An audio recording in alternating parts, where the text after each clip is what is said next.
আচ্ছা, একটা কথা বলুন তো, আপনাদের সাথে কি কখনো এমন হয়েছে যে আপনি কোনো একজনকে মনে মনেই ভালোবেসেছেন, অথচ তাকে বলে উঠতে পারেননি?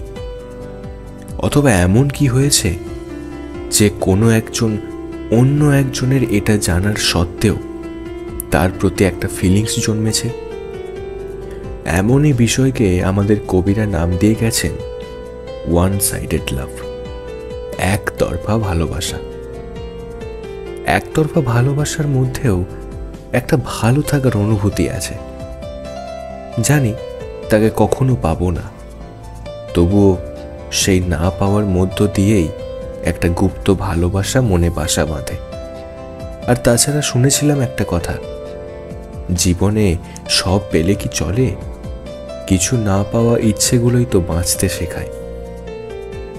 এবার আপনাদের একটা কথা শোনাই। একদিন তাকে হঠাৎ দেখি কলেজে। তার নেচারটা আমার বড্ড ভালো লাগে আর অদ্ভুত। শুধু অবাক হয়ে দেখি কত ফ্রেন্ডলিভাবে সে সবার সাথে কথা বলে, কত সিম্পলভাবে সে যে কাউকে বন্ধু বানিয়ে নিতে পারে। আমাকেও নিজের বন্ধু বানিয়ে বসে। তবে কয়েকদিন পর জানতে পারি সে অলরেডি একজনের। এটা জানার পরেও আমার তত কিছু মনে হয়নি, কারণ আমি তাকে অ্যাজ এ ফ্রেন্ড দেখতাম। মিথ্যা বলছি না কিন্তু। হ্যাঁ, তো যে কথা বলছিলাম, পরে জানতে পারি যে সে অলরেডি একজনের। এটা জানার পরেও বারবার তার কাছেই ছুটে যায়। ওই যে বললাম, একতরফা ভালোবাসা। সে যার ছিল সে তাকে খুব ভালো রাখত, খুব ভালোবাসত। তবে জানি না কি হলো, হঠাৎ সে মন মরা হয়ে কলেজে এলো। আমি জিজ্ঞাসা করলাম কি হয়েছে। কোনো উত্তর না দিয়ে সে আমার থেকে দূরে সরে গেল। তারপর বারবার চেষ্টা করেছি জানার, তবে কোনো উত্তর দেয়নি। আমিও সেদিনটা স্কিপ করলাম তার সাথে কথা বলা। তবে লক্ষ্য করলাম 1-2 দিন না, পরপর 3-4 দিন সেই একই অবস্থা। ব্যাপারটা জটিল মনে হল। বুঝলাম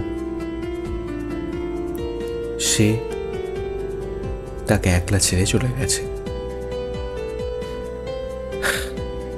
এহেন অবস্থায় আমার কি করা উচিত আমি জানতাম না। তবে এই সব কিছুর মাঝে আমার তার সাথে বন্ধুত্ব নষ্ট হবে এমন কিছু আমি করতে চাইনি। তাই অ্যাজ এ ফ্রেন্ড তাকে বিভিন্ন রকম উপদেশ, সাজেশন দিতে লাগলাম, যাতে সে একটু বেটার ফিল করে। আর হলেও তা, সে আস্তে আস্তে তাকে ভুলে গেল। তবে কখনো এটা বলতে আমি সাহস পাইনি যে আমিও মনে মনে তোকে ভালোবেসেছি।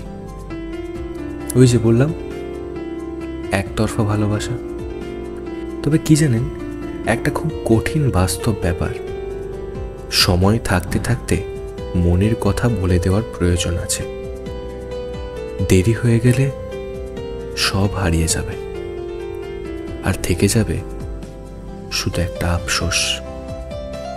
আর হয়তো এই ওয়ান সাইডেড লাভের ডেফিনেশন বলতে যদি কিছু বোঝায়, তাহলে একটা শব্দই বোঝায়, সেটা হলো আফসোস।